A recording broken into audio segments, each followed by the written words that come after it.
Hey, we've talked about government programs in the past, but today we're going to actually talk about the steps to take to get those grants.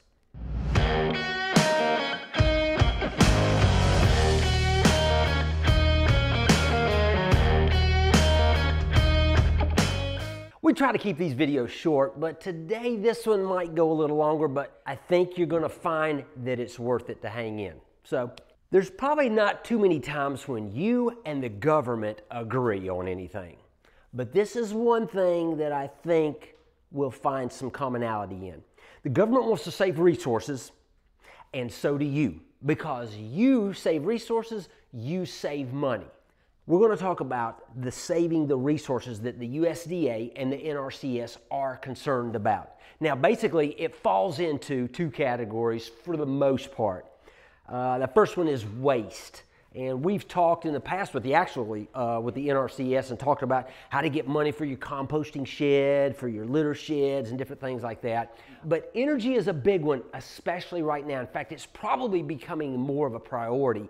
And when I talk about energy, their idea on saving resources is going to be from mostly saving electricity and saving heat. So there's a lot of things, everything from putting insulation in the indoors to the tunnel doors, even putting insulation in the little entry doors that you have on the outside, getting in and out, insulation in the walls, insulation in the attic.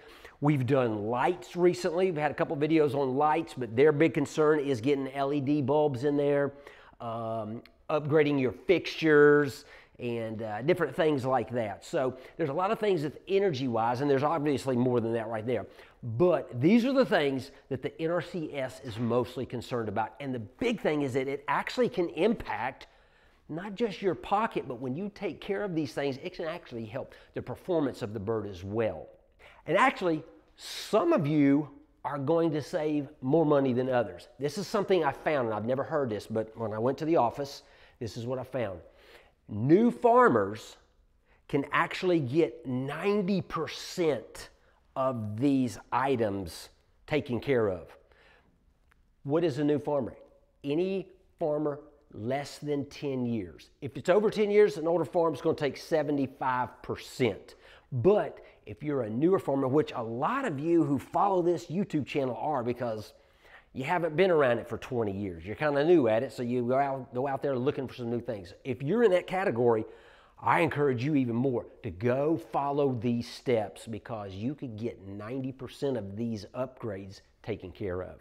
So we can talk about all the programs you want to, but the bottom line is, how do you get the grants? So here we go. We're going to start.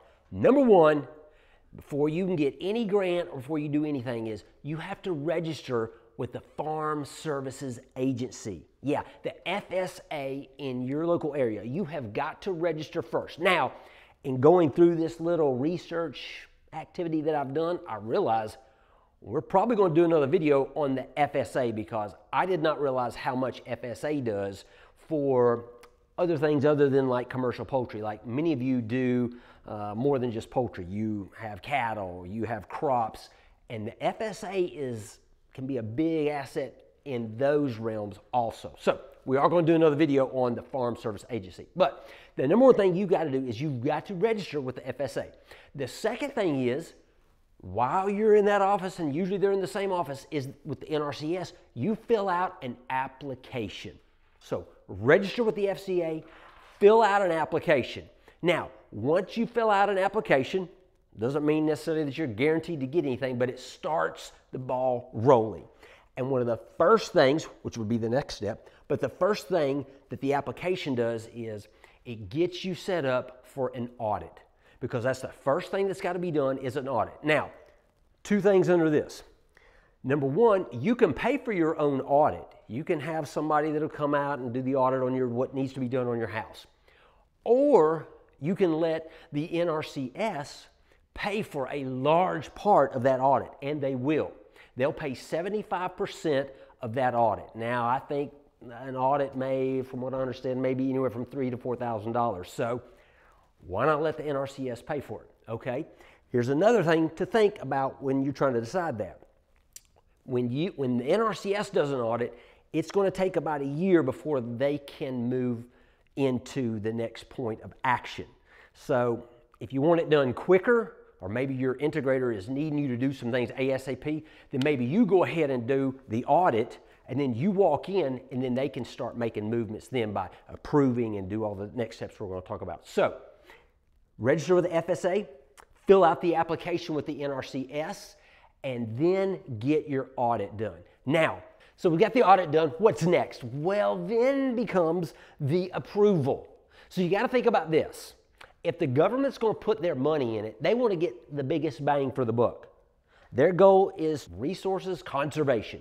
So the more resources that are saved, the more likely they're going to do that. So if you go in there and go, hey, I just want to do my lights. The next guy's got insulation, whatever, you know, this, that, and the other, stir fans, cool cell fans, upgrade. Those are some things. They're going to take it all into consideration, and they're going to put more of their money where more resources are conserved. Now, the state makes the final decision, but what happens is it goes into a pool of all these people who filled out an application, and then you come to an approval. Okay, so what happens after the approval? Now we begin construction. So here's how it happens. Once you've been approved, the first thing that happens is you sign a contract. Has everything laid out, how long you got about 2 years to get the work done. Most of you are going to be out birds, so you want to get them back in as quick as possible. But 2 years is usually what's on the contract. You got to get it done in that amount of time. You have to use a licensed contractor. You don't necessarily have to use somebody that the USDA says. You can use whom you want to as long as they are a state licensed contractor. So get your contractor. You can make the decision. You can pick. What you can't decide on is how to do the work. The engineer that lays out the work for the USDA NRCS will have all the specs, and the contractor will have to go by those specs. Now, once the work is done, then the money is paid. And it has to be according to all these specs. So there's a lot in that contract that tells you how, when, all these certain things. Now, many of you may say, well, what about my integrator? I mean, they control everything. Let me just tell you, from what I understand from the USDA, almost every integrator encourages their growers to go to the NRCS and get the work done. So they are the authority, so the integrator does encourage that right there. So there should be no conflict with what the integrator specs are and what the NRCS specs are. Now, I know that is a lot of information, and there's more to it than that. I just tried to make those points as brief as possible, but those are the steps. But you can do a little research on your own too. The best of which is just go down to the office. But you want to do a little research at home on your computer. Here's some things. USDA NRCS actually has a YouTube channel. It gives you a lot of information, and it is actually USDA NRCS. You can go to farmers.gov. Talks a lot about the programs and a lot of the things that they are concerned about as far as you getting done.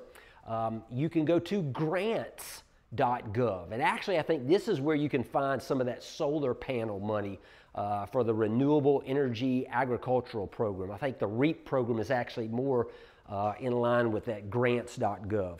So grants.gov, farmers.gov, USDA-NRCS.gov. These are some things where you can go and check out, do your little research. But hey, it's money that's out there, and I encourage you to get in that office and hey, let's go get some money. If there's anything else we can help you with, give us a call, 1-800-608-3755, or you can email me, alan@southlandorganics.com.